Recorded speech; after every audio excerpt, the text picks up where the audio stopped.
Lo único que resuelve el problema es que surja en el Perú un nuevo liderazgo de gente con las manos limpias de corrupción, que nunca haya metido la mano. 2, necesitamos gente que sepa lo que hay que hacer con el Perú.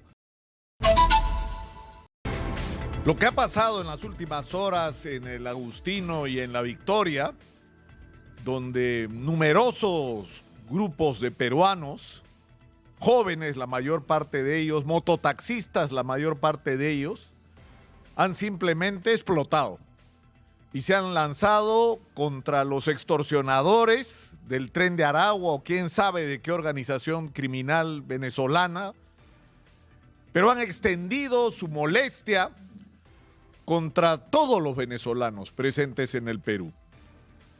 Y esto es una señal sumamente peligrosa, sobre todo si esto que hemos visto en las últimas horas empieza a generalizarse. Es decir, que la gente decida hacer con sus propias manos o a resolver a su manera y con sus propias manos, insisto, aquello que las autoridades son incapaces de afrontar. Y esto nos lleva a reflexionar seriamente sobre la crisis de la inseguridad por un lado y del problema migratorio por el otro. Hemos hablado acá y le hemos dado espacio acá a especialistas, a gente experimentada en el tema de inseguridad, advirtiendo sobre lo que estaba pasando, proponiendo cosas para hacer. Dentro de la propia policía se ha hecho un esfuerzo por desarrollar un plan como el Mariano Santos estratégico de largo plazo para resolver el problema fundamental de la seguridad, que es la policía. Coño, ¿cuándo lo van a entender? No es andar repitiendo como baboso las frases de Bukele, ¿no? Ni declarando estados de emergencia que no sirven para nada, sino teniendo una estrategia cuyo eje sea la policía. Pero no los voy a cansar porque esto ya hasta yo me aburrí de repetirlo y de poner acá a gente diciendo lo que hay que hacer sin que los escuchen. Porque andan abrazados del poder defendiendo con las uñas su permanencia hasta el 2026, no le importa otra cosa. Viven en su mundo, en la burbuja de los congresistas y de la gente que está en el Ejecutivo, apoyándose unos a otros y defendiéndose unos a otros y totalmente de espaldas al país y a su problema. Pero acá ha saltado el otro problema, el problema migratorio. Y de eso también hemos hablado hasta el cansancio cuando empezó. Cuando empezó, no es un problema del que estamos hablando esta semana. Y yo quiero rápidamente resumir lo que pasó en Venezuela. La crisis, la corrupción, la decepción de los venezolanos con la clase política permitió que una persona como Hugo Chávez, que primero trató de hacer un golpe y de ahí se dio cuenta que si iba a elecciones se las ganaba a los políticos corruptos, ganó las elecciones y se empoderó. ¿Para qué? Para terminar en lo que estamos viendo hoy, denuncias de corrupción que multiplican lo que le dio origen al régimen chavista. O sea que tanto esfuerzo para terminar en lo mismo. Y tuvo la fortuna Chávez de que vino el boom petrolero, los precios por las nubes del petróleo, entonces empezó a agarrar ese billete que venía, que no era producto de un esfuerzo particular, era el precio del petróleo. Y con ese precio de petróleo hizo viviendas, invirtió en salud, invirtió en educación, le dio bonos a medio país, pero no invirtió en arreglar la economía, en mejorar la capacidad productiva, mejorar las instalaciones de la industria petroquímica. Y cuando el precio del petróleo se cayó, se acabó la ilusión. En Venezuela se importaba, creo que la mitad de las cosas que se consumían en el país. Y cuando no había dólares, empezaron a escasear los alimentos, las medicinas, ya no había el dinero sobrando para regalarlo en bonos, ya no había cómo continuar los agresivos problemas de vivienda, salud y educación porque no había caja, y eso lo empezó a resentir la gente. Y se empezó a molestar con la situación y eso tuvo una expresión política. El chavismo perdió las elecciones a la Asamblea Nacional, que es el Parlamento, o era el Parlamento ahí. Y el capítulo siguiente era que hubiera en Venezuela elecciones generales con un candidato de la oposición que le ganara al chavismo. ¿Y qué fue lo que ocurrió? Lo que ocurrió una vez más, por ese brillo que no tiene la diplomacia norteamericana, decidieron lo siguiente, que es muy simple. pensaban que era matemático. Si la crisis económica ha llevado a que Chávez pierda, o el chavismo, Maduro, pierdan las elecciones a la Asamblea, entonces si tomamos medidas económicas que empeoren la situación interna del país, se va a caer Maduro. Pero se olvidaron de dos cosas. Primero, la fortaleza, es decir, tener 30-35% del electorado firme a su lado por las prebendas, y también hay que decirlo por los beneficios que le dio un sector de la sociedad. Es decir, había un electorado muy fuerte a favor de Maduro. Pero en el otro lado se olvidaron del detalle más importante, de tener una oposición lo suficientemente seria para convertir la indignación, las ilusiones, la molestia de la sociedad venezolana en una alternativa. Entonces, ¿qué cosa hicieron? ¿Cuál fue la política exterior gringa? Vamos a asfixiar económicamente a Venezuela, entonces se va a caer Maduro. No se cayó Maduro. Se fueron millones de venezolanos. ¿Y por qué se fueron? Porque la misma gente que estaba protestando en la calle ahora está en los semáforos pidiendo limosnas. Porque se decepcionaron, porque no tuvieron alternativa.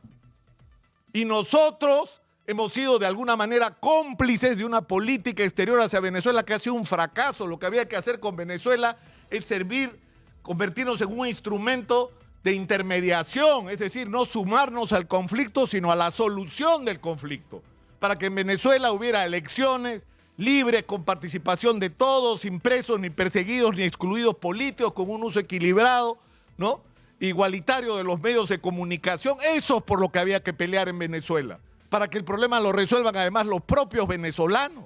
Hicimos sinceramente idioteces, reconocer a Guaidó de presidente. Ni la oposición venezolana lo reconocía como su líder. Y hemos terminado en esto. El señor PPK decidió abrir las puertas y permitimos el ingreso al Perú de cerca de 2 millones de venezolanos. Sin ningún plan, sin ninguna restricción, nunca pusimos un límite. Nunca establecimos mecanismos para que estas personas que vinieran, aquellas que quisieran regresar en algún momento iban a volver, aquellas que se quisieran incorporar iban a pasar por un proceso de incorporación a la vida nacional, pero además teníamos que establecer claramente quiénes de estos ciudadanos estaban fuera de la ley. Nada de eso se hizo y estamos pagando las consecuencias ahora. Porque lo que está explotando en La Victoria y en el Agustino no es solamente la molestia contra las bandas de extorsionadores, de delincuentes, de sicarios, de explotadores de mujeres, de traficantes, no. La explosión de la gente es porque hay un problema, sobre todo cuando ocurre crisis económica. ¿Qué es lo que pasa? Que tenemos 2 millones más de personas que están disputando por el mercado laboral. Que hay una chamba y tienes a un peruano y a un venezolano al frente. Y el venezolano dispuesto a aceptar cualquier condición. Cualquiera, porque lo han perdido todo. Porque lo han perdido todo, están dispuestos a aceptar menos el sueldo mínimo, están dispuestos a trabajar 12 horas por el mismo ingreso, a lo que sea, y se convierten en una competencia desleal para los trabajadores peruanos. Y esa molestia también se está expresando en este momento. Pero ¿de quién es responsabilidad? ¿De los jóvenes peruanos que se quedan sin chamba? ¿De los venezolanos que vinieron acá desesperados? No, señor, es responsabilidad una vez más de los políticos, de los de allá y de los de acá. ¿Cómo es posible que hayamos permitido que esto llegue a esta situación? Pregunten ustedes, ¿cuántos venezolanos hay en el Perú? No lo saben, no lo saben, ni siquiera saben cuántos hay. Y mientras tanto hemos cambiado. ¿Cuántas autoridades migratorias hemos tenido en los últimos años? Necesitamos una profesional, una autoridad migratoria que enfrentar una crisis tan grande como la que estamos teniendo. Entonces ahora hay que enfrentar las consecuencias de la inacción, de la irresponsabilidad, de la falta de planes, de la falta de políticas, de la falta de estrategia. Y estamos entrando a una situación en la que, insisto, y termino, estos hechos del Agustino y de La Victoria nos plantean no uno, dos problemas. La crisis total de la manera como se está enfrentando la inseguridad y la crisis migratoria llevada al límite.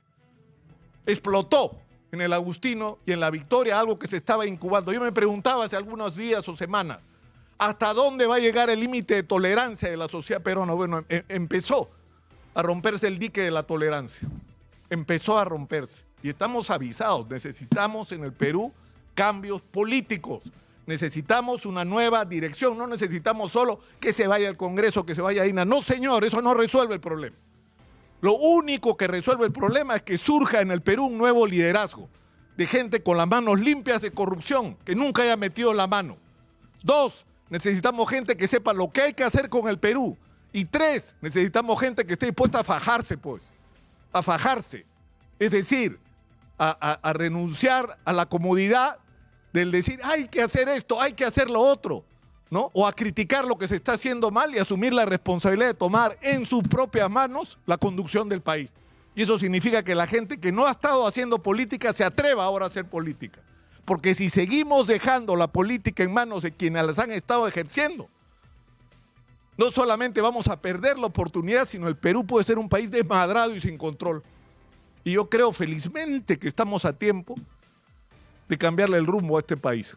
Si no, todos pagaremos las consecuencias. Soy Nicolás Lúcar, esto es Hablemos Claro, estamos en Exitosa, la voz que integra al Perú, 95.5 de la FM en Lima. Estamos, como ustedes saben, en el canal 34 de Movistar.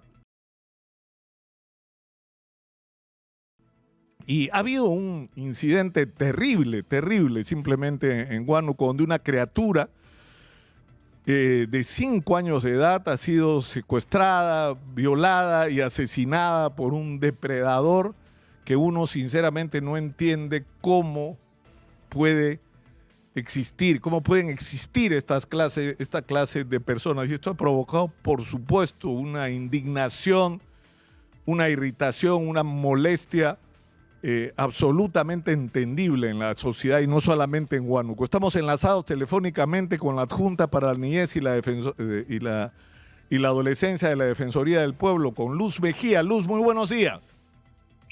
Buenos días, señor Lúcar. Buenos días, audiencia. Muchas gracias por atendernos, Luz. Díganos, ¿qué información es la que tienen ustedes sobre este caso, por favor? Primero quiero expresar igualmente como usted mi indignación ante tan execrable crimen contra una indefensa niña. Crimen que debe ser sancionado drásticamente, que al autor le caiga todo el peso de la ley. A través de nuestras oficinas, nosotros tenemos 40 oficinas defensoriales y 10 módulos en todo el país. El módulo de Huánuco ha sido el que ha intervenido inmediatamente, apenas ha tomado nota por la noticia de la desaparición y secuestro y feminicidio de esta niña, alertando a las entidades que tienen que intervenir, como son el Ministerio de la Mujer a través de su Centro de Emergencia Mujer, la Fiscalía, la policía haciendo el seguimiento de todo el proceso para que actúe rápidamente la policía, como lo ha hecho el Ministerio Público y el Centro de Emergencia Mujer a través de sus abogados para poder seguir y asesorar a los padres de la niña. Independientemente de eso, se ha asegurado que pueda el apoyo psicológico que debe tener la familia que está atravesando una situación muy grave. Ahora, ¿cómo uno se pregunta, yo me imagino que ustedes en el trabajo que hacen desde la Defensoría tienen que estar en contacto con casos como este? ¿Qué tiene que pasar, Luz, por la cabeza de un hombre? No sé qué pasa por la cabeza de un hombre, o por el corazón de un hombre para ser capaz de hacer esto, es decir, de no solo violentar, de someter sexualmente. O sea, ¿qué disfrute puede haber en eso? Es un acto extremo de crueldad, ¿no? De disfrutar con el sufrimiento ajeno, pero encima el sufrimiento es una criatura a la que por naturaleza los mayores tendríamos que cuidar. O sea, ese debería ser el sentimiento, digamos, lógico en una civilización como la nuestra, ¿no? Así es. Y pensando en toda esta situación y a lo largo de estos años, las entidades llamadas a intervenir, como son el Ministerio de la Mujer y Poblaciones Vulnerables, ha estado haciendo el seguimiento y atención de todo tipo de violencia contra niñas, niños y adolescentes. Y tiene estadísticas que podemos compartir. Por ejemplo, niñas, niños y adolescentes víctimas de violación sexual. De enero a diciembre del 2021, 6.506, aproximadamente 18 niños y niñas y adolescentes son violados diariamente. De enero a diciembre de 2022, el número ha incrementado 7.614, aproximadamente 20 niños, niñas y adolescentes son violados diariamente. De enero a agosto del 2023, el número que se tiene es 5.175, aproximadamente 21 diarios. O sea que en vez de... Es decir, yo creo que nunca hemos estado hablando tanto como en los últimos años de estos temas, pero sin embargo, Luz, por lo que usted nos está diciendo, las cosas no están mejorando, sino van para peor. Así es. Y también es cierto que ahora hay mayor conocimiento, claro, de las personas para poder denunciar, ¿no? Ya esto inmediatamente. Y también hay entidades que están mucho más cerca, las DEMONAS, la Defensoría del Pueblo, y pueden acceder a poder pedir apoyo, el apoyo correspondiente para acompañarlos y denunciar. Pero también esto es bastante grave porque, por ejemplo, en el 2022, niños y adolescentes de 11 a 14 años de edad, tenemos 1.619 casos. Niñas de 0 a 10 años de edad, en el mismo año, un caso de violación sexual. Al 11 de octubre de 2023, niñas y adolescentes de 11 a 14 años de edad, 885 casos. Niñas de 0 a 10 años de edad, un caso. Esto es bastante grave, ¿no? No, claro. Además, el problema, Luz, como siempre, es que estos son los casos reportados, denunciados, de los que las autoridades han tomado conocimiento. Pero la pregunta es, ¿cuántos de estos casos de abuso ocurren sin que se sepan? Y acá lo que plantea es un problema gravísimo porque las víctimas tienen que llevar el resto de sus vidas con ese peso encima, ¿no? Con ese dolor, con ese sufrimiento, sin recibir la ayuda que necesitarían, ¿no? Por eso es importante la labor de prevención que se tiene que hacer, porque los instrumentos normativos legales ya están dados. Hay intervención preventiva del Ministerio de Educación a través de la educación sexual. Tenemos, por ejemplo, la labor preventiva que hace la Defensoría a través de las supervisiones y los informes que señala con las correspondientes recomendaciones y seguimiento a las recomendaciones. Tenemos, por ejemplo, la participación de lo que en las escuelas de las VAPES. Las VAPES vienen a ser las unidades. Las VAPES están conformadas en los colegios con la finalidad de proteger a los educandos que a la llegada, tanto al arribo en el entorno de su escuela, al llegar a la escuela y al regresar a casa. Pero es el entorno y las entidades, las autoridades educativas, sean las UGELES, las unidades de gestión educativa local y los directores de los colegios, están obligados también a determinar en qué medida esta circunscripción puede, de acuerdo a la realidad del local, puede estar ampliándose. Existen las VAPES, ¿no? Entonces, y también existen lineamientos, ¿no es cierto?, para la gestión de convivencia escolar, la prevención de la atención de la violencia contra niñas, niños y adolescentes. O sea, toda la norma está dada, la norma de prevención. Sin embargo, se necesita de repente hacer un mayor trabajo articulado interinstitucional, ¿no?, para que con el compromiso de todas las entidades podamos trabajar mucho mejor, sí, claro, y poder establecer acciones de prevención a efecto de evitar que situaciones como la expuesta se puedan reproduzcan. Luz, le agradezco mucho por por habernos atendido. Luz Mejía, adjunta para la niñez y la adolescencia de la Defensoría del Pueblo, ha estado en la línea con nosotros. A mí me quedan claras dos cosas, ¿no? Uno, que no necesitamos endurecer más la ley, tenemos leyes durísimas, severísimas. El problema es cómo hacemos, como acaba de decirnos Luz Mejía, para prevenir, para evitar que estos hechos ocurran, no para reaccionar y castigar cuando ya se produjeron, pero en fin. Nos vamos ahora con Evelyn Guaire, que desde ayer nos está advirtiendo de lo que pasó en La Victoria, de lo que está pasando en el Agustino. Está precisamente en este momento en La Victoria nuevamente. Evelyn, buenos días. Adelante, por favor. Así es, Nicolás. Buenos días. Información en vivo desde la avenida Pablo Patrón en La Victoria, exactamente en exteriores del mercado de frutas, donde tal como tú lo mencionas, seguimos con este terrible tema de enfrentamientos entre ciudadanos peruanos y también extranjeros. Esto debido al cobro de cupos que las mafias extranjeras quieren imponer acá en La Victoria y el Agustino. Y precisamente hemos llegado hasta exteriores del mercado de frutas porque ayer se registró un terrible incidente, ya que se quemó una moto lineal de un trabajador extranjero.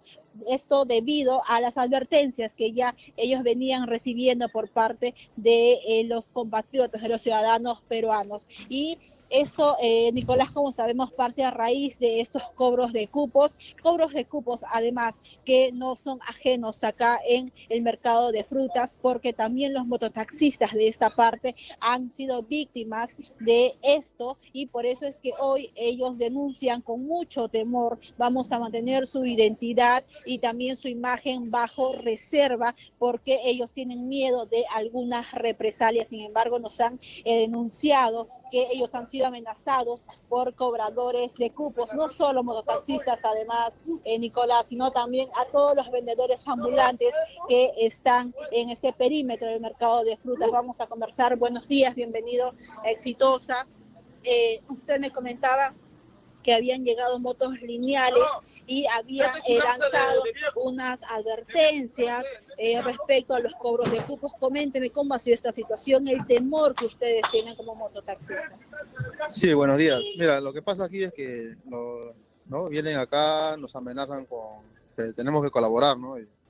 Y si no colaboramos, vienen y nos atacan de frente. Entonces, el temor es ese, ¿no? Que nos ataquen acá, porque nosotros trabajamos porque tenemos familia, entonces ese es el temor. Ahora nosotros pedimos apoyo a la comisaría y lo único que los policías nos dicen que lo miremos su cara, que apuntemos sus placas y todo, no dan ningún apoyo. Entonces ya la gente está cansado de eso y ya lo único que tenemos que hacer es actuar por nuestra propia mano nada más. Por eso que la gente está levantado y está luchando, ¿no? Precisamente ustedes como mototaxistas acá del mercado de frutas, ¿están a favor de estas acciones que se están tomando? Sí estamos a favor, porque no tenemos apoyo de la policía. Incluso la policía viene y en vez que les agarren a ellos, a nosotros nos agarran, nos llevan a la comisaría, nos detienen y todo eso. Entonces ahí vemos que no tenemos ningún apoyo, ¿no? Entonces, ¿qué lo único que nos queda? Actuar nomás con nuestra propia mano nomás. Y ya pues eso es lo que está pasando ahorita acá en La Victoria. Nicolás, comentarte también que a raíz de esto en el mercado de frutas hemos estado recorriendo y lo que hemos podido observar es que ya no hay mucha presencia de ciudadanos venezolanos. Los hay, sí, pero en una cantidad mínima. ¿Es correcto, señor? Sí, lo que pasa es que como por lo que está pasando, la situación que está pasando, ya 3 días ya no están saliendo mucho, ¿no? Se están cuidando, ya no vienen mucho por acá.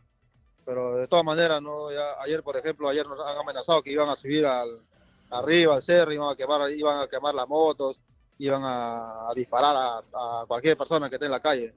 Entonces la gente por temor, todo eso se han escondido en su casa y iba a haber problemas. Entonces la amenaza sigue en pie y la gente va a luchar hasta el último, pues, ¿no?